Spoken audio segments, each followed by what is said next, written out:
जय श्री हरि। आज बहुत बड़ा पर्व है, बहुत बड़ा त्यौहार है हम सब के लिए, हम भारतीयों के लिए विशेष तौर पर मैं कहूँगी कि ये पूरे विश्व समुदाय के लिए या पूरी सृष्टि के लिए ये बहुत बड़ा त्यौहार है।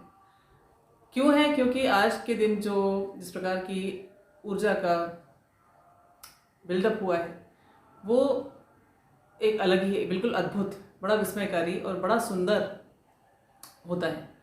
अच्छा, ये कैसे हुआ है? ये इसलिए हुआ है क्योंकि देखिए, एक तो समय के पोर्टल में, जैसे अगर आपने ये ध्यान दिया हो, मैं अक्सर इस बात को सबसे कहती हूँ, फेसबुक हो या इंस्टाग्राम हो, इन पर एक फीचर है मेमोरी का। आपने कुछ अगर पोस्ट किया तो आपके उस मेमोरी को ये साल दर साल आपके सामने प्रस्तुत करते हैं, यानी उसी सेम टाइम के वापस आने पर उन मेमोरीज को वो आपके लिए रिवाइव करता है। समय का जो ये चक्र चलता है, इसमें जिन विशेष प्रकार की सामयिक जक्स्टापोजिशन में मैं कहूँगी जो घटनाएं घटी हैं, उन घटनाओं के कमेमोरेशन यानी उनके संस्मरण के समय पर फिर से वही ऊर्जाएं कलेक्टिवली क्रिएट होती हैं, फिर से वही ऊर्जाएं हमें अनुभव में आती हैं। और नवरात्रि, जैसा कि मैं पहले भी आपसे वीडियो में शेयर कर चुकी हूँ कि 9 दिन की जो हमें एनर्जी पोर्टल जो दिया गया होता है, जिसमें हम अपनी जो एक प्रोग्रेसिव एवोल्यूशन है, जन्म के बाद जन्म करके धीरे धीरे धीरे धीरे कई लाखों कई करोड़ों जन्मों के बाद हम चेतना को जिस जगह पर ले जाना सीखेंगे। 9 दिन का समय नवरात्रि के रूप में हमें इसलिए दिया जाता है कि उस एवोल्यूशन की प्रोसेस को हम अपने हाथ में स्वयं ले लें। Taking charge of my own revolution, that is an opportunity through Navratri that is given to me. इसके साथ साथ एक और चीज़ जो आज हुई है वो ये कि मर्यादा पुरुषोत्तम श्री राम के द्वारा दशानन रावण का वध, इस मेमोरी को भी हम बार बार रिवाइव करते हैं। और फिर इन चीज़ों से हम अपनी उस कॉन्शियसनेस को लगातार एक बिंदु देते हैं कि this is the point of reference, this is the destination, this is where we aim to go. और चक्रों के आधार पर हमने बहुत स्पष्ट देखा था कि बिल्कुल बेसिक जो ग्रोथ फंक्शंस हैं उदरशिष्ण पद्धति वाले, उसमें खाना पीना और अपनी शारीरिक जो भी वासनाएं हैं, जो भी आवश्यकताएं हैं, उनकी पूर्ति कर लो। वो चेतना उससे ऊपर उठ जाने के लिए ये जो हमें समय दिया गया था, उस समय का आज एक तरह से समझ लीजिए कि फुल ब्लोन सेलिब्रेशन का दिन है। मतलब उस ऊर्जा को मैक्सिमम पर, ऑप्टिमम पर ले जाकर और फिर उस ऊर्जा के द्वारा अपने आप को अनुप्राणित करना, अपने आप को रिवाइव करना, अपने आप को रिजुविनेट करना, उसका दिन है ये।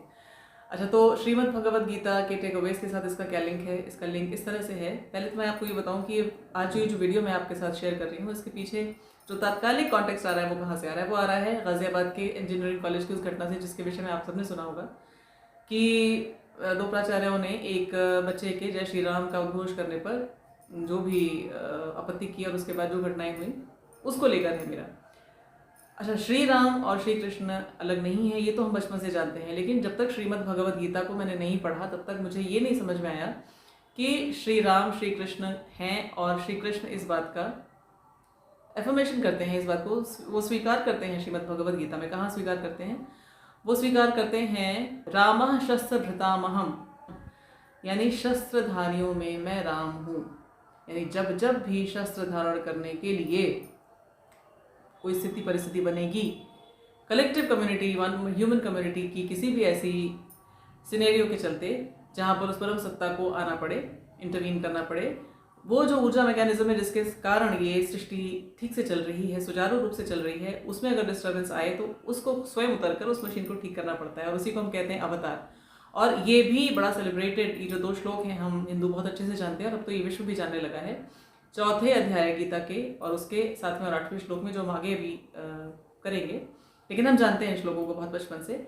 यदा यदा ही धर्मस्य ग्लानिर्भवति भारत अभ्युत्थानम अधर्मस्य तदात्मानं सृजाम्यहम् परित्राणाय साधूनां विनाशाय च दुष्कृतां धर्म संस्थापनार्थाय संभवामि युगे युगे। ये श्री भगवान स्वयं महाभारत की उस रणभूमि में आकर अर्जुन को पर्सनली बताते हैं।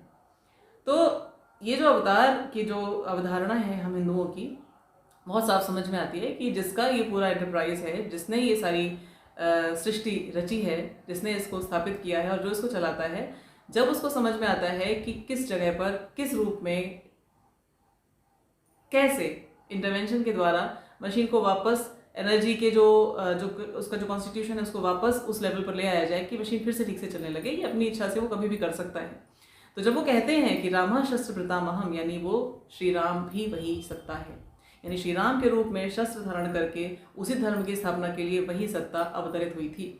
और उसी की उस ज़बरदस्त विजय को हम भारतीय, हम हिंदू विशेष तौर पर मनाते हैं। अब हिंदू इसलिए कहना पड़ता है क्योंकि भारत भूमि के जो मूल निवासी हैं वो तो हिंदू ही हैं, उस सभ्यता के जो क्या बोलेंगे वंशज हैं, उस सभ्यता के हम जो टॉर्च बेरर्स हैं हम लोग हैं।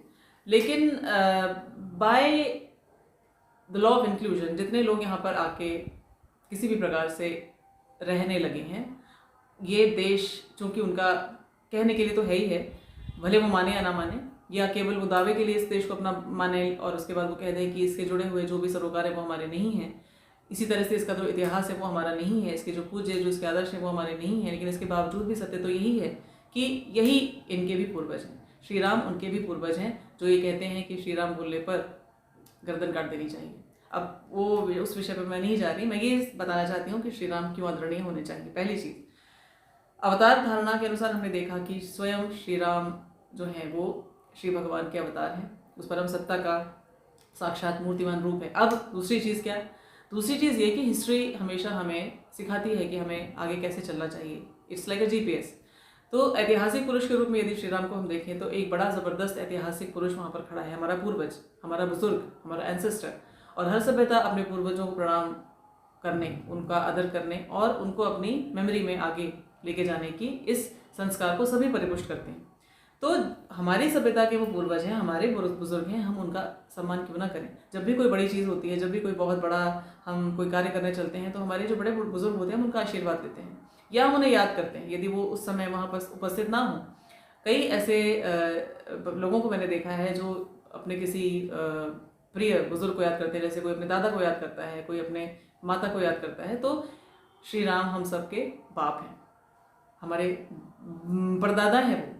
तो ऐसे एंसेस्टर, ऐसे पूर्वज जिनका पूरा जीवन ऐसे ज़बरदस्त आदर्शों के प्रति समर्पित रहा और उन आदर्शों को उन्होंने किस प्रकार से स्थापित किया, तो ऐसे ऐतिहासिक व्यक्ति को यदि हम याद करते हैं और उसकी जय बोलते हैं तो ये एक कलेक्टिव कम्युनिटी के तौर पर ये एक संस्कार हम देते हैं। हम अपने लिए भी इसको इस्टेब्लिश करते हैं, सुनने वाले के लिए भी करते हैं, और जो आसपास श्रोता बनकर बैठे हैं उनके भी कानों में ये चीज़ जाती है कि श्री राम की जय, क्योंकि श्री राम की जय अर्थात उन सारे आदर्शों की जय जिनको श्री राम ने स्थापित किया। अच्छा, श्री राम एक जो बड़ा फ़ैन वाला कल्चर होता है ना कि वो मेरे आइडल हैं, मैं उनका फ़ैन हूँ, तो उस जबरा फ़ैन वाली जो कैटेगरी होती है, मुझे नहीं लगता कि भगवान से बड़ा कोई ऐसा जबरा फ़ैन बनने योग्य व्यक्ति हो सकता है। और श्री राम के चरित्र को यदि आप देखें, श्री राम की पूरी कथा को आप देखें, तो जो हीरोइक, जो ज़बरदस्त उन्होंने वहाँ पे काम किए हैं, जिस परिस्थिति में श्री राम को अपने राज्य को छोड़कर, अपने परिवार को छोड़कर, अपने प्रिय पिता को, अपने उस कंफर्टेबल एनवायरनमेंट को छोड़कर एक राजकुमार को निकलना पड़ा, और कितने दुख और कड़वाहट का वो माहौल होगा, उस वातावरण से ये व्यक्ति निकलता है, एक क्षत्रिय परमवीर राजकुमार। उसके साथ उसकी पत्नी भी है, उसका छोटा भाई भी है। ऐसे में उसके पास दो ऑप्शंस हैं। एक विकल्प ये है कि हाय मैं बेचारा, मेरी माता ने मेरे साथ ऐसा द्रोह कर दिया, मेरे पिता ने भी मेरे लिए कुछ नहीं किया और मुझे अपना राज्य छोड़कर निकलना पड़ा, पत्नी भी मेरे साथ आ गई, अब मैं क्या करूं। या वो कर सकते थे जो उन्होंने किया, अपनी परिस्थितियों के माथे पर तिलक देकर, उनको गले लगाकर, उन परिस्थितियों से उन्होंने अपने व्यक्तित्व को गढ़ा। यहाँ तक कि जब शत्रु, रावण जैसे शत्रु मर रहे थे, तो उस समय भी उनसे सीखने योग्य जो कुछ भी उन्हें लगा, उन्होंने अपने छोटे भाई को उसके लिए प्रेरित किया कि इनसे सीखो। तो ऐसे हीरोइक जंगल में गए थे, कोई उनके पास सेनाएं नहीं थी, कोई ऐसे राजाओं से वो सहायता नहीं ले सकते थे। अपनी पत्नी के अपहरण के बाद एक स्त्री, एक ऐसी स्त्री जो नहीं जाना चाहती थी उस आतताई व्यक्ति के साथ, उसकी रक्षा उन्होंने की धर्म की स्थापना के लिए। अच्छा, साथ किसका लिया? साथ लिया वनवासी प्रजातियों का, पशु पक्षियों का। ये वो व्यक्ति था जिसने हर परिस्थिति के सीने पर पैर रखकर अपने लिए एक नया सोपान गढ़ा, और चढ़ते चढ़ते चढ़ते चढ़ते ऐसा जाइगेंटिक कैरेक्टर, ऐसा ज़बरदस्त अतिमानवीय चरित्र हम सबको दिया कि हम उसके फ़ैन हुए बिना रह नहीं सकते। तो पूर्वज हैं हमारे, और फिर ऐसे हिस्टोरिक कैरेक्टर हैं कि उनके गुण ऐसे हैं, उनकी जीवन कथा में ऐसी चीज़ें हैं जो हमको प्रेरित करती हैं, हम क्यों ना उनके फ़ैन बने। और फिर उससे बड़ी बात, वो अवतार हैं। जो इन्हें नहीं मानते अवतार, उनके लिए भगवान ने श्रीमद् भगवद गीता में बहुत स्पष्ट बोल दिया है। क्या कहा है उन्होंने? 9वें अध्याय में 11वें श्लोक में भगवान कहते हैं, अवजानन्ति मां मूढ़ा मानुषीं तनुमाश्रितम परम भावम अजानन्तो मम भूत महेश्वरम।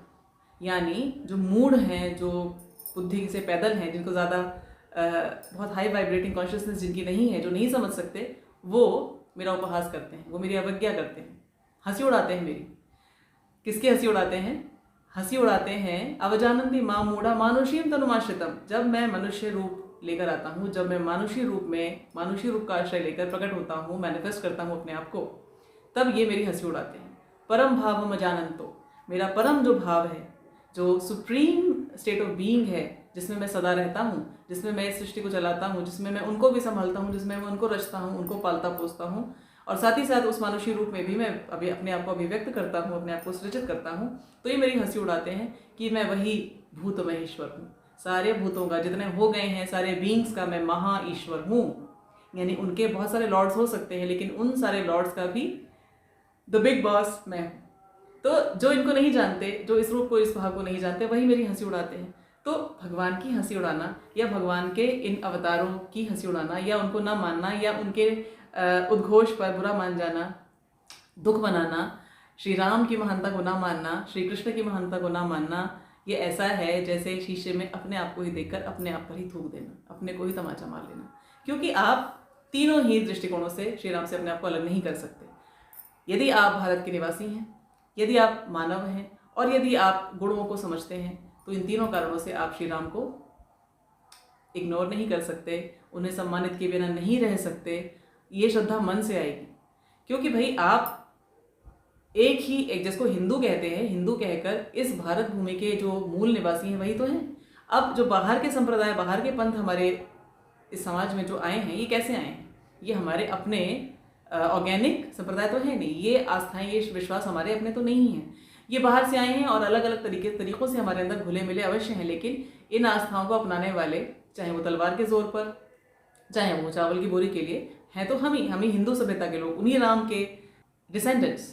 तो आप माने या ना माने, आप किसी भी संप्रदाय को मानते हो, आप ईश्वरीय आस्था के किसी भी आयाम को मानते हो, किसी भी रूप में आपका विश्वास हो, लेकिन राम आपके पूर्वज हैं, और राम एक अवतारी पुरुष के रूप में हम हिंदुओं के लिए तो बहुत मान्य हैं। अब यदि आप ऐसे हैं कि जैसे कुछ बहुएं होती हैं ना, बड़े विचित्र, बड़े भद्दे संस्कारों वाले परिवारों से किसी भी प्रकार से कुछ दांव पेच करके आ तो गई शादी करके घर के अंदर, लेकिन अब घर में आके उनको सबसे पहला काम यह है कि इस घर के जो बुजुर्ग हैं, जो सास ससुर हैं, सबसे पहले उनको निकालो, सबसे पहले उनका अपमान करो, और उनके मायके के जो व्यभिचारी संस्कार हैं वो उनको लेकर उस घर में काबिज होना चाहती हैं। तो ये जो लोग श्री राम के नारे पर बहुत बुरा मानते हैं, ये वही उसी बहू के जैसे लोग हैं, जो एक गरिमामय परिवार, एक बड़े प्रतिष्ठित मर्यादित परिवार में आए तो गए हैं किसी प्रकार से, उनका भाग्य चक्र उनको ले तो आया है, लेकिन वो ये नहीं जानते कि इस परिवार में रहने की कंडीशंस क्या होती हैं, ये परिवार है क्या, इस परिवार के बुजुर्ग हैं क्या, किन आदर्शों पर ये परिवार बना है। तो हम उन सबको एक ही ज्ञान या एक ही सलाह देना चाहते हैं, हम सब मिलकर, कि प्रभु आपको सद्बुद्धि दे, और वो मूढ़ वाली कैटेगरी से आपको जल्दी से जल्दी निकालें। पिछला ये जो 9 दिन का समय आया था, ये इसीलिए आया था कि आप अपनी चेतना को परिमार्जित कर ले जाएं, इस प्रकार से अपनी बुद्धि को आप ओरिएंट कर लें कि आपको वो चीज़ें, वो सूक्ष्म चीज़ें दिखने लगें। हम भारतीय तो पत्थर में भी डिविनिटी को देख लेते हैं, और मैं आपको बताऊं, एज ए प्राण हीलर, एज ए प्राण चिकित्सक, ऊर्जा चिकित्सक के रूप में हम जब क्रिस्टल्स को प्रोग्राम करते हैं, तो उस दिव्यता के दर्शन मैंने साक्षात अपनी आंखों से किए हैं। यानी पत्थर में सचमुच में है दिव्यता। तो देखने वाली की आंख चाहिए, आपके पास यदि आंख है तो आप पत्थर में भी देख लेंगे, वरना श्री राम में भी आपको दिव्यता नहीं दिखाई देगी। तो जो भी हो, आज का दिन आप सबके लिए बहुत शुभ हो। प्रभु श्री राम के आदर्श सदा सदा सदा इस भारत भूमि पर विजयी हो। माँ विजया हम सब की समग्र सामूहिक कलेक्टिव कॉन्शियसनेस में जितने भी असुर बैठे हैं, महिषासुर, शुंभ निशुंभ, चंड मुंड, धूम्रलोचन, सबका नाश करती रहें, और हम चेतना के नए नए आयामों को पाते रहें, न केवल व्यक्तिगत स्तर पर बल्कि एक देश के स्तर पर। और देश के स्तर पर जब हम इस संदेश को, इस चेतना को लेकर जाएं विश्व के सामने, जैसा कि अभी हो रहा है पिछले कुछ समय से, तो हम इस विश्व को भी उसी प्रकार से ओरिएंट कर सकें एवोल्यूशन की उस हायर जोन्स के लिए, जिसके लिए ये नवरात्रि वर्ष में 4 बार हमारे पूर्वज हमें दिखा कर गए हैं, बता कर गए हैं। तो आप सबको मेरा नमन, आप सबको मेरी बधाई। आपने ये जो, जिन लोगों ने भी पिछले 9 दिनों की ये जो साधना तपस्या की है, इसके द्वारा ये जो एनर्जी बिल्डअप हुआ है, इसके लिए आप सबको बहुत बहुत धन्यवाद। और आपकी ये जो साधना है ये सिद्ध हो, प्रभु का आपको आशीर्वाद प्राप्त हो, माँ विजय आप पर प्रसन्न हो। और इस शुभ कामना के साथ मैं अब आपसे लेती हूँ विदा। जय श्री राम, जय श्री कृष्ण, जय माँ विजया, जय भारत भूमि और जय हमारे पूर्वज, जिन्होंने ऐसे ज़बरदस्त त्यौहार पर्व हमें दिए, जो केवल त्यौहार और पर्व नहीं है बल्कि सभ्यता संस्कार के बिल्कुल ऐसा समझ लीजिए जैसे कॉन्स्टिट्यूशंस हैं ये। यदि इनको हम पालकर, इनको संभाल कर हम चलेंगे तो हम वहाँ पहुँच जाएंगे जहाँ हमें पहुँचना चाहिए, जिसके लिए हमारे पूर्वज प्रयास करते थे और आज भी ना जाने किन किन लोगों में बैठकर वो हमें आशीर्वाद देते होंगे। तो आप सबको शुभ दशहरा, मंगलमय विजयदशमी। जय श्री कृष्ण।